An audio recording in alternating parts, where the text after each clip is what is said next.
much work to refinish and restyle for something modern, but they don't want to throw them away, so you take them in there, they're super cheap. You could take that, rip those...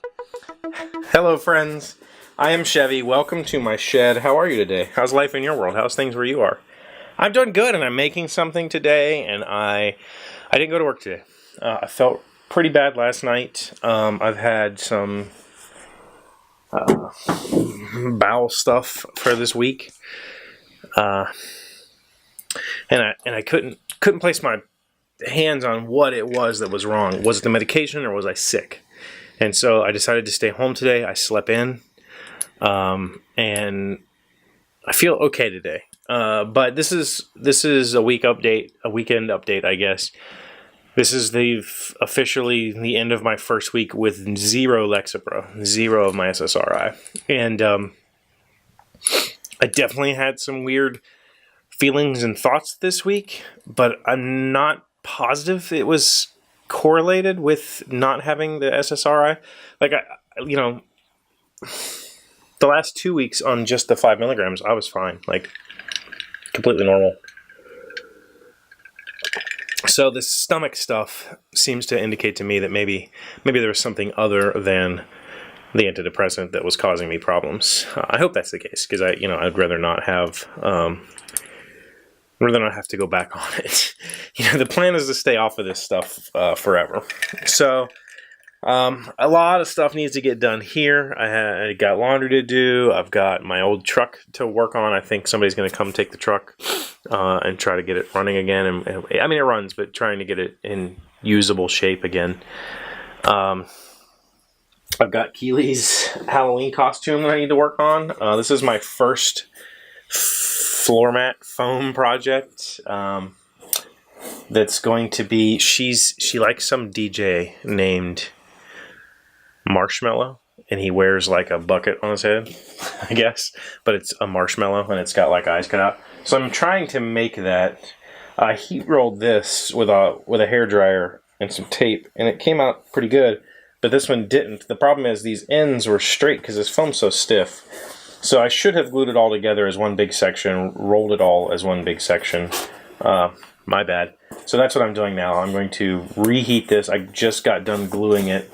This is my first time experimenting with contact cement. This is Weldwood contact cement. By the way, if you have any experience with contact cements, is there a reason why barge contact cement is like 4 times the price of Weldwood? Like, this is like a $4 can, and the smallest barge can is like $30. It's ridiculous.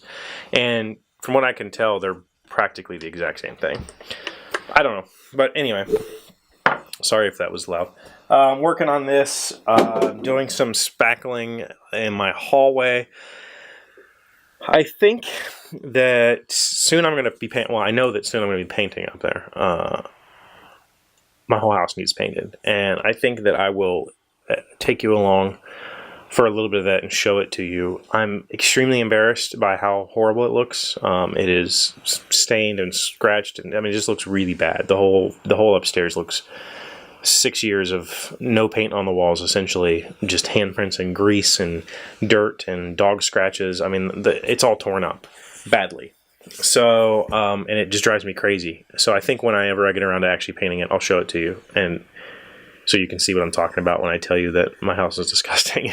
But, if you just walk in my house now and just glance around, it looks pretty good. Like, we've got the decorations are set nice. Everything's cleanish. We've scrubbed the carpets dozens of times with a floor scrubber, trying to get the carpet to be at least presentable. It's still not. It still looks terrible. It needs to go away, but I can't afford that, and I don't know when I'm going to be able to.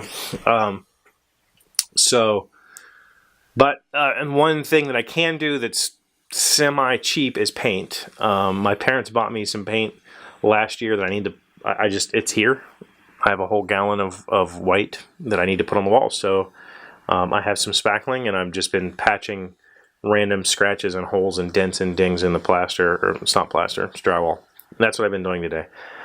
Got aired up the tires in the truck, got the battery charger on it, cut up some screen door for my dad. This is screen door wiring. I don't know if you can actually see that, but My dad, years and years ago, his roof was not invented in his house. His house was built in like the 50s or something. There was never any soffit vents, so he had cut a strip out of the center of the soffit and then just put screen door wire in, and it needs replaced. It's old. So he bought this big roll of screen door wire. It was like 4 feet long. He's like, do you think you can cut this on like your table saw or something? And I'm like, no. I think it would catch really bad. I said, but I'll try it. I'll try and put it on the bandsaw. So what I did was I just wrapped the tube, the plastic still in here, in tape, stuck a piece of wood in the middle, and ran it through the bandsaw, and it came out great. I mean, I got lots and lots and lots of little 3-inch strips of screen door now to go fix his soffit. So that's a project for tomorrow. I need to do some laundry. I worked on Pepahana a little bit today, which is something I haven't done. So today's a good day, I think. I still don't feel good. I still feel wrong. I can't put a finger on why I don't feel good. I slept in, like I said, and I'm glad I took the day off because I really needed a day to just, and that's what today was. But I think I'm done okay without the antidepressant. It's going to probably be next week or the week after will be when I can really give a full verdict on how I feel, and it might be months before I completely come back around. It'll take weeks for the drug to completely exit my body, but for my brain to rewire itself, it could be months. I don't know. We'll see. So I'll keep you informed, and I appreciate you coming back, and I appreciate you being my best friends and hanging out with me every day. I really do appreciate that. So thank you for being here. Thank you, as always, for everything that you do for me, and I'll see you tomorrow. No, I'll see you Monday. Hey, Doc, wait! I want to ask you something. Today's random fact comes from FoxNews.com. In what year were the most babies born in the United States? More babies were born in the United States in 2007 than any other year in the nation's history. The 4,317,119 births reported by federal researchers topped a record first set in 1957 at the height of the baby boom.